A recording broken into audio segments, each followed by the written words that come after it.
1947, just outside of Durham, North Carolina. Birdsong rings out amongst oak trunks, soon to have bullets lodged into them by the military trainees whose so-called patriotism ran the Afro-Yasa out of their home of Red Mountain. Refugees in their own land, they were forced to start anew beneath the planting moon and devise a plan for survival to keep their little ones alive long enough to celebrate a new day sucking on sweet red strawberries. Among them was the Daye family, as the bright sun rose on their tired bodies, removed from sacred soil, like yellow kente cloth, scattered with sapphire morning glories, which shrink and shrug their shoulders in lament, in their loss, in their grief, before lifting their heads to the vision of sunrise, remembering that despite dry or rich soil, they too will rise.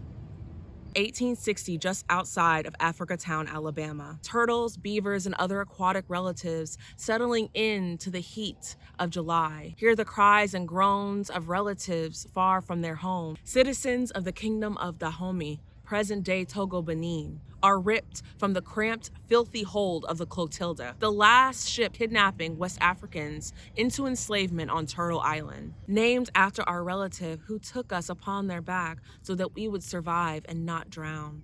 He now weeps for those shoved from ships, devoured by tooth and sea. His heart breaks for human relatives who were named after a man called Smalls who proclaimed himself their master because that was the size of his heart. Little did he know that the fish and the turtles and the beavers and the cranes and the muskrats offered green corn kernels and many other seeds of democracy to plant beneath the red-hot moon which burned brightly for the blood of their ancestors, dabbled with drops of sunlit water, sparkling like the yellow treasure of Dahomey, which has been and always will be its people, so that the three made a steam to germinate, the strong green vines of resilience, the yellow centers of brilliance, surrounded by maroon petals of resistance. 1854 in what is now called Los Angeles County, California. South of cedars with wind-swept boughs lives the dark story of an ancient abode. The gathering of the waters, it was once called widely and still by the original people. Now the thunder beings weep over their children's woe. There were just 2 white men amongst a majority of black and brown faces in 1781. Yet soon, hunters came for indigenous scalps and heads, and many black bodies were hung. We still see their faces and their great-great-great-great-grandchildren who still live beneath the sun. Many overcome by police brutality and poverty, as if there was not once one Afro-Indigenous woman named Maria Rita Valdez, who, after the Spanish decimated the Tongva, became the caretaker and owner of what is now called Beverly Hills. The rains now gather like tears fall upon the bosom of the land. Black clouds become illuminated by lightning,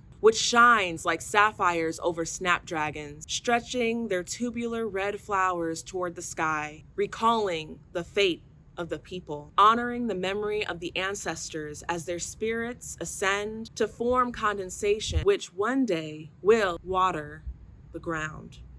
1851 in present-day Chicago, Illinois. Beneath the dreamer's moon, betwixt tall pines which wolves weave within. Huddled against the chill, the elders gather around the fire to tell the hushed news that the seed of the root of resistance will soon be born into her human skin and come to their aid in Jagogyonak, where many brilliant Potawatomi and Anishinaabe minds were chopped at the hands of colonization. Like English ivy chokes maples, like beetle borers devour ash trees, where Black refugees reeled from post-traumatic slave syndrome. Lucy Gonzalez Parsons, West African, Mexican, and Native American, was on Juneteenth, 1865, alas emancipated from the horrors of Virginian and Texan slavery. She found sanctuary in the place of wild onions along the 5 great sea-like lakes. One action, one strike, one speech at a time, like the threads of her seamstressing. She wove together each line and created a patchwork of resistance.